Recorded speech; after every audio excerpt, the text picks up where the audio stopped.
Alors, si on essaie de synthétiser un peu, quelles seraient les grandes implications de cette visite et de cette approche pour le Sénégal lui-même?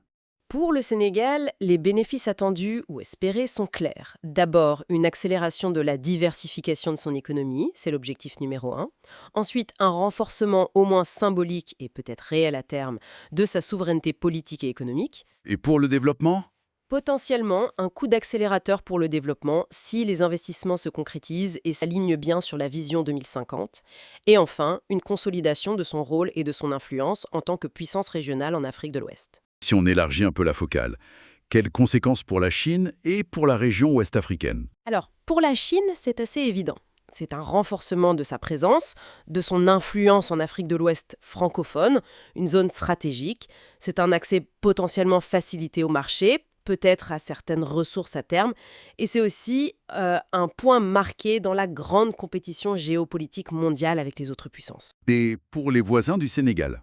Pour la région, la grande question, c'est est-ce que cette approche sénégalaise, plus affirmée, plus décomplexée, comme ils disent, et plus diversifiée dans ses partenariats, pourrait inspirer d'autres pays? Est-ce que ça pourrait devenir un modèle? C'est une question ouverte.